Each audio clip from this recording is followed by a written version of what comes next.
श्रोते हो, श्राव्य कथा मराठी चॅनलवरती आपले स्वागत आहे.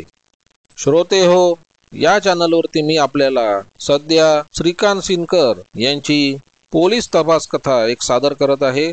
कथेचं नाव आहे फाशी जाणारी चंद्रकोर. या कथेचा पहिला भाग आपण ऐकला असेलच. आता भाग दुसरा. पहिल्या भागात आपण बघितलं होतं की इन्स्पेक्टर जयकरांना एक अज्ञात व्यक्तीचा फोन ऑफिसमध्ये आला होता आणि त्यांनी बेलासिस रोडवरील एका चाळीत एक घटना घडल्याची माहिती दिली होती. त्या फोनच्या आधारे इन्स्पेक्टर जयकर आणि त्यांचे सहकारी बेलासिस रोडवरील त्या चाळीच्या खोलीत आले. तिथे वामन नावाचा त्यांना माणूस भेटला. त्या खोलीत त्यांना एक नवीन कोरी सुटकेस मिळाली आणि ती सुटकेस उघडल्यावरती त्यात एका तरुणीचा मृतदेह आढळला. आता या प्रकरणाचा तपास पुढे सुरू झालेला आहे. तर श्रोते हो, फाशी जाणारी चंद्रकोर या कथेचा भाग दुसरा. वामनची चौकशी आता होणं आवश्यक होतं. तो काय सांगतो, त्याचं खरं किती खोटं किती हे तपासून पुढील दिशा ठरवायची होती. त्यानं ही कुठून बॅग आणली हे ते स्पष्टीकरण वामन देऊ लागला आणि अर्थातच त्याची वैयक्तिक माहिती पण पुढे येऊ लागली. वामन जयकरांना सांगत होता ते असे होते. वामनची कहाणी काही अजबच होती. जयकर कामात आणि कांबळे त्याचं बोलणं लक्षपूर्वक ऐकत होते. वामनचं लग्न झालं होतं, त्याला एक मुलगी पण होती. पण वामन सरळ चालीचा माणूस नव्हता. तो जुगारी होता. तसंच तो एक्सपर्ट पिक पॉकेटर होता. रेल्वे स्टेशनात प्रवाशांच्या पैशाची पाकिटं उचलण्यात तो तरबेज होता. 2-3दा तो जेलवारी करूनही आला होता. लग्नापूर्वी वामनच्या बायकोला या गोष्टीची जाणीव नव्हती. परंतु जेव्हा तिला आपल्या नवऱ्याचे खरे प्रकार समजले तेव्हा ती नवऱ्याला सोडून आपल्या गावी निघून गेली होती. तेव्हापासून सुरतवाला चाळीत वामन एकटाच राहत होता. वामन रेल्वेत लाईनीवरचा माणूस आहे हे रेल्वे पोलीस आणि रेल्वे क्राईम ब्रँचला माहीत होते. त्यांच्या रेकॉर्डवरही तो होताच. त्याचा फोटोही रेल्वे पोलिसांच्या संग्रही होता. अधूनमधून एखाद्या प्रकरणात सस्पेक्ट म्हणून देखील वामन उचलला जायचा. ही घटना घडली त्या दिवशी तारीख होती 23 जानेवारी 1986. पण त्यापूर्वी 10 दिवस अगोदर रेल्वे पोलिसांनी एका महत्त्वाच्या पिक पॉकेट प्रकरणातील संशयित म्हणून वामनला धरले होते. दिनांक 13 ते 23 जानेवारी हे 10 दिवस वामन रेल्वे पोलीस लॉकअपमध्ये होता. ज्या प्रकरणात वामन संशयित होता त्या प्रकरणातील खरे आरोपी रेल्वे पोलिसांना नंतर सापडले होते. स्वाभाविकच वामनला आता लॉकअपमध्ये ठेवण्यात अर्थ नव्हता. म्हणून 23 जानेवारी रोजी सकाळी 8 वाजता वामनला मुक्त करण्यात आले आणि त्याच दिवशी सकाळी 11:30 वाजता इन्स्पेक्टर जयकर वामनच्या घरी पोहोचले होते, कोणा अज्ञात इस्माने केलेल्या टेलिफोनमुळे. रेल्वे पोलिसांच्या लॉकअपमधून सुटका होता वामन सरळ घरी आला. 10 दिवस तो लॉकअपमध्ये होता. तिथे तो धड आंघोळही करू शकत नव्हता. बॉम्बे सेंट्रल रेल्वे पोलीस लॉकअपमधून बेलासिस रोड केवळ 10 मिनिटाच्या अंतरावर होतं. वामन घरी आला. थंडगार पाण्याने त्याने आंघोळ केली. ओले कपडे दोरीवर वाळत घातले आणि दुसरे कपडे अंगावर चढून तो खोली बाहेर पडला. वामनच्या खिशात केवळ 2 रुपये होते. त्याच्या घराजवळच बद्रीप्रसाद नावाच्या एका भैयाचं पानाचं दुकान होतं. वामननं त्या बद्रीप्रसादकडून 4 मिनार सिगरेटचं एक पाकिट व काड्यापेटी उधारीत घेतली. शिवाय 10 रुपये उसने घेतले आणि पुन्हा तो रेल्वे स्टेशनवर आला. आता 9:30 वाजले होते. लॉकअपमधून किंवा जेलमधून सुटल्यानंतर निर्डावलेला सराईत गुन्हेगार आणखी दुसरं काय करणार होता? पुन्हा तेच, पुन्हा गुन्हा, पुन्हा पोलीस ससेमिरा, पुन्हा लॉकअप, कोर्ट, जेल. गुन्हा चक्रांच्या या आवर्तनातून सुटका कशी होणार? एव्हाना 9:30 वाजले होते. सुरत मुंबई फ्लाइंग राणी यायला अजून 15 मिनिटं बाकी होती. मात्र गाडी वेळेवर येत असल्याची घोषणा झाली होती. वामन रेल्वे परिसरातच घुटमळत होता. त्याने प्लॅटफॉर्म तिकीट अगोदरच काढून ठेवले होते आणि जेव्हा फ्लाइंग राणीने स्टेशनात प्रवेश केला तेव्हा वामनही प्लॅटफॉर्मवर आला. त्याची सराईत नजर आता सावध हेरू लागली. प्लॅटफॉर्मवर प्रवाशांची झुंबड उडाली होती. जो तो बाहेर पडण्यास उत्सुक होता. वामनची नजर भिरभिरत होती. पाहता पाहता त्याचे लक्ष फर्स्ट क्लासच्या डब्याकडे गेले. तिथे रुबाबदार व्यक्तिमत्वाच्या आणि अंगात भपकेबाज सूट घातलेल्या तरुणाकडे गेली. त्या तरुणाने खुणेनच एका हमालाला जवळ बोलावलं. तो हमाल चटकन डब्यात शिरला. त्याने पुढच्या 2 मिनिटातच डोक्यावर एक सुटकेस ठेवून डब्यातून खाली उतरला. त्याच्याबरोबर तो तरुणही चालत होता. प्रवेशद्वारावर उभा असलेल्या टीसीला तिकीट देऊन तो तरुण बॉम्बे सेंट्रल रेल्वे स्टेशनच्या प्रशस्त दालनात आला आणि त्या हमालाबरोबर चालू लागला. पाठोपाठ वामन चालत आला. तो हमाल त्या तरुणासह रेल्वेच्या क्लोकरूम पाशी आला आणि त्याने ती सुटकेस क्लार्कला दिली. तेवढ्यात त्या तरुणाने आपले पैशाचे पाकिट बाहेर काढून त्या हमालाच्या हातावर 2 रुपयाची नोट ठेवली. हमाल निघून गेला. क्लार्कने दिलेली रिसीट पाकिटात ठेवून तो तरुण त्या दालनातून बाहेर पडून बाहेरच्या पटांगणात असलेल्या टॅक्सी स्टँडच्या रोखाने निघाला. वामनने नेमकी हीच संधी साधली. फ्लाइंग राणीने आलेला तो तरुण टॅक्सी स्टँडजवळ पोहोचताच वामनने अत्यंत घाईघाईने आपल्या हस्तलाघवाचा चमत्कार घडवला. एका क्षणात त्यांनी भर दिवसा अत्यंत सफाईने त्या तरुणाचे पाकिट उडवले आणि तो तिथून झपाट्याने सटकला. मात्र काही अंतरावरून तो त्या तरुणाकडे बघत होता. त्याला माहीत होते की तो तरुण टॅक्सीने निघून जाणार. वामनच्या अंदाजाप्रमाणे तो तरुण टॅक्सीत बसला. तिथे हजर असलेल्या ट्रॅफिक कॉन्स्टेबलने त्या तरुणाला टॅक्सी मिळवून दिली होती. तिथे टॅक्सी रांगेत उभं राहूनच मिळवावी लागत होती.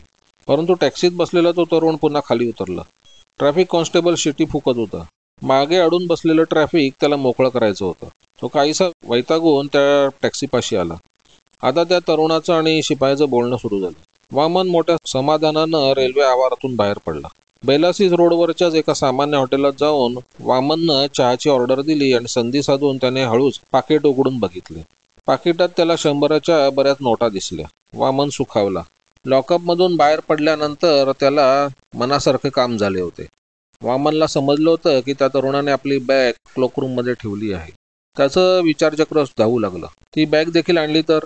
पाकिटातच 100च्या नोटा आहेत. बॅगेत काय असेल?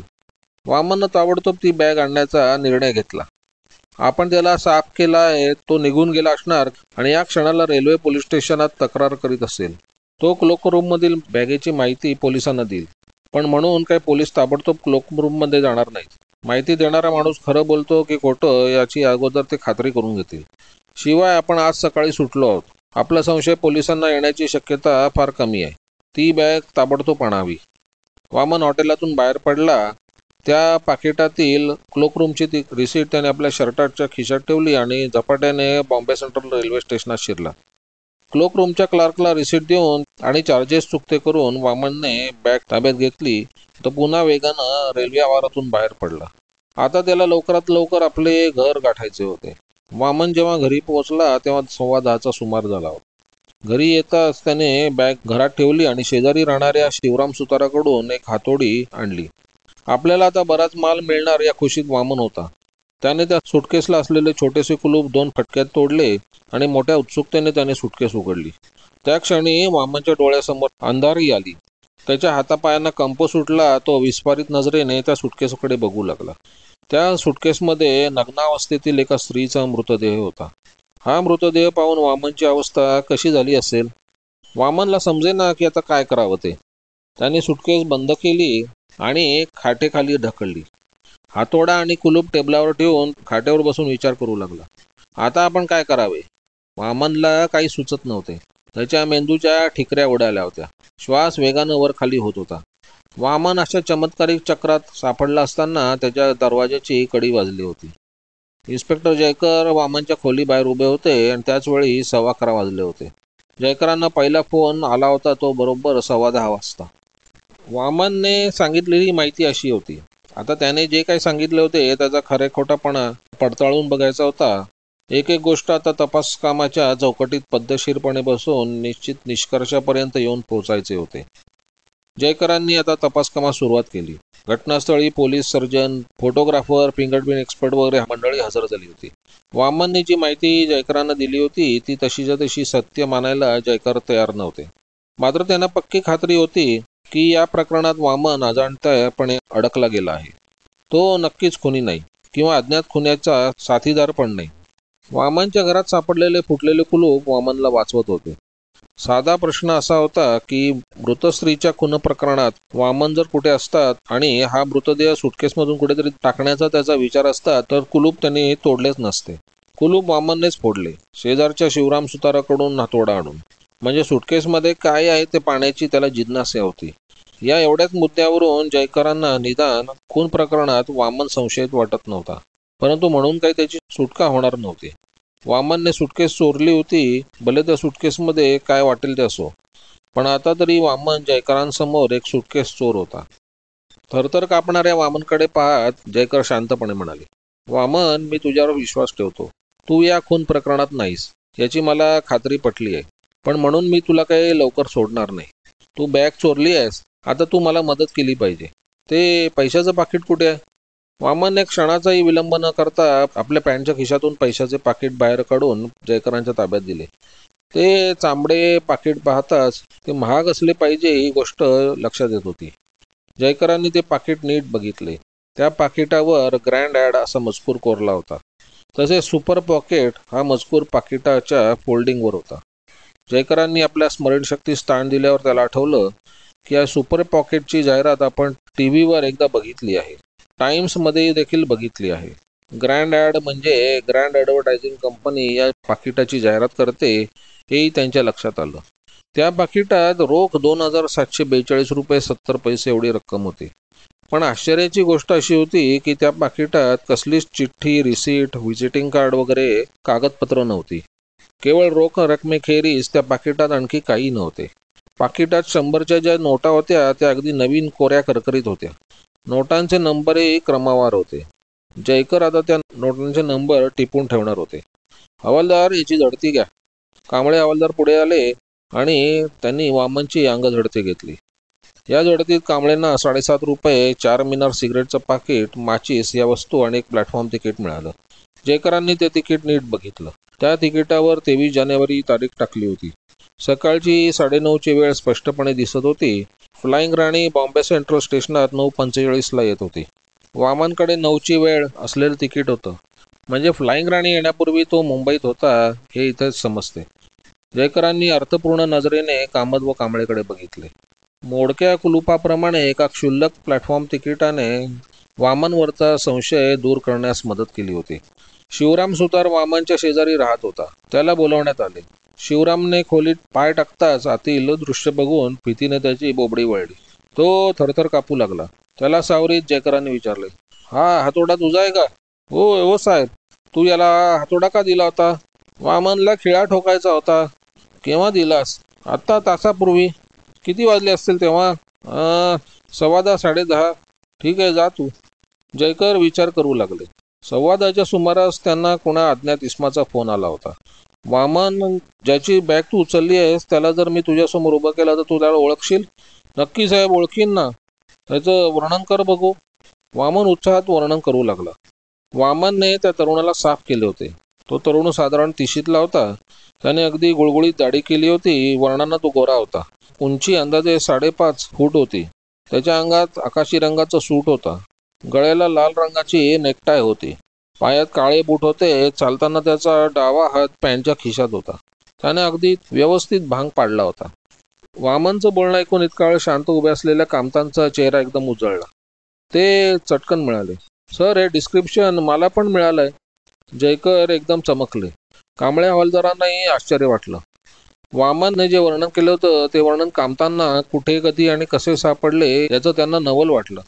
तुम्हाला डिस्क्रिप्शन? हां, सांगतो सर. घटनास्थळी फोटोग्राफर, फिंगरप्रिंट तज्ज्ञ, पोलीस सर्जन हजर होते.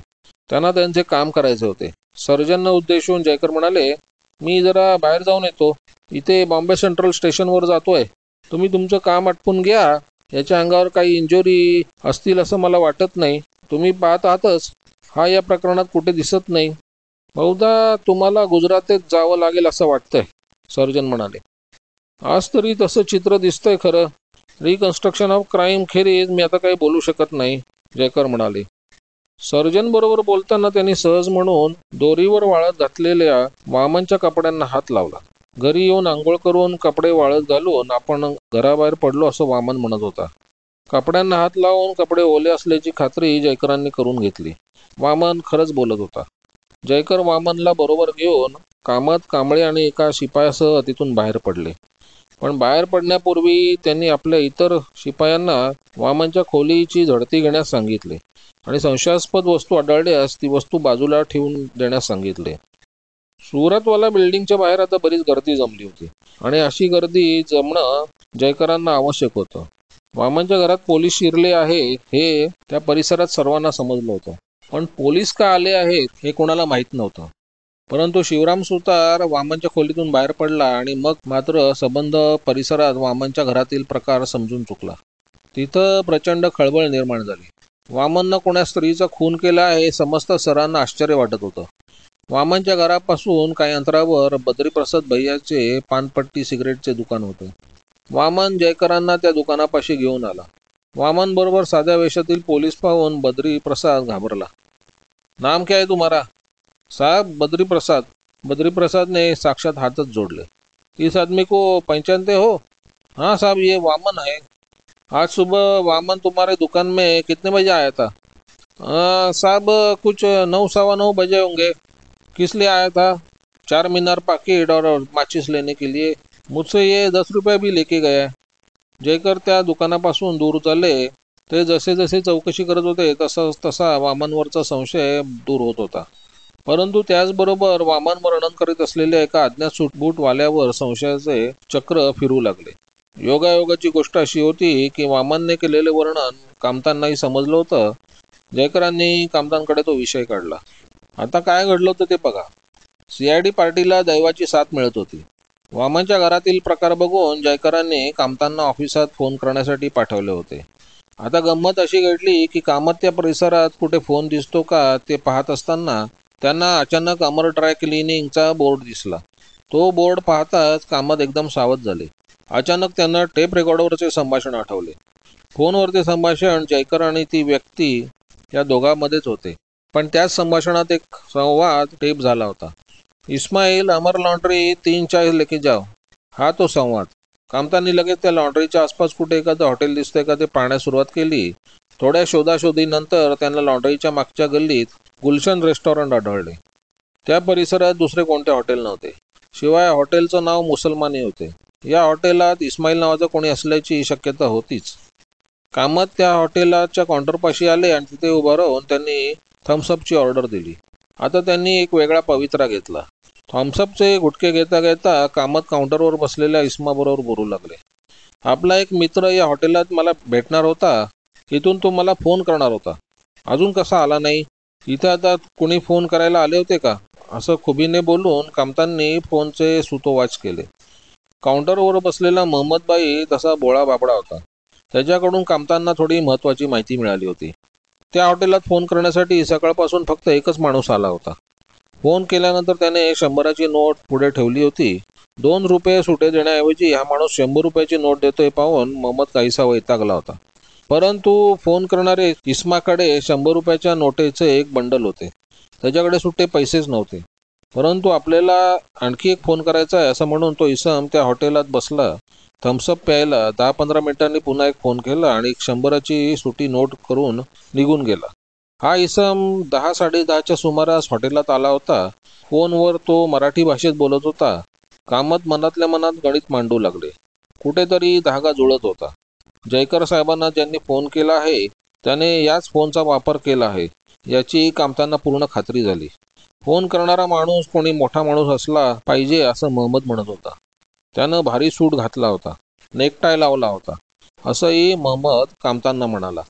आता मात्र कामतांनी आडपडदा ठेवला नाही. ते म्हणाले, हे बघ महम्मदबाई, मी CID ऑफिसर आहे. ज्यानं इथून 2 फोन केले त्याला मी शोधतोय. परदेशात नोकरी देतो असं सांगून तो माणूस गरीब लोकांना फसवत असतो. मी जर त्याला तुझ्यासमोर उभा केला तर तू ओळखशील का त्याला? हो साहेब, महम्मदबाई म्हणाला आणि तो आश्चर्यचकित होऊन कामतांकडे बघत राहिला. आवश्यक ते फोन करून कामत पुन्हा वामनच्या खोलीवर आले. वामन जयकरांजवळ ज्या इस्माचे वर्णन करत होता तेच वर्णन कामतांना महम्मदबाईंकडून अगोदर समजले होते. वामनने पैशाचे पाकिट हजर केले होते. त्या पाकिटात एकाच मालिकेच्या क्रमवार नोटा होत्या. त्या नोटा ताब्यात घेताना कामतांना आठवलं की फोन करणारे इस्माजवळ देखील 100च्या नोटांचं एक बंडल होतं असं महम्मद त्यांना म्हणाला होता. त्यातलीच एक नोट त्यानं महम्मदला दिली होती. आता जयकर आणि कामत महम्मदला येऊन भेटले. जयकरांनी महम्मदला काही जुजबी प्रश्न विचारले, वर्णन विचारले. त्यानंतर त्यांची खात्री पटली की आपल्याला इथूनच फोन करण्यात आले आहे. आणि या खात्रीला आणखी बळकटी आली ती महम्मदकडून 100ची नोट ताब्यात घेतल्यावर. वामनकडून ज्या 100च्या नोटा ताब्यात घेण्यात आल्या होत्या त्या मालिकेत या नोटाचा नंबर बसत होता. खून कोणी केला ते गूढच होते आणि का केला तेही गूढ, कसा ते पण गूढ, फोन करणारी व्यक्ती गूढ. मात्र या अज्ञात गूढ व्यक्तीच्या भोवती पुराव्याची एक चौकट उभी करण्यात येणार होती. त्या चौकटीत प्रथम जाऊन बसली ती महम्मदकडून मिळालेली 100ची नोट. खेरीज त्या व्यक्तीला ओळखणारा महम्मद साक्षीदार. जयकर आता बॉम्बे सेंट्रल रेल्वे स्टेशनच्या रोखानं पुढे निघाले.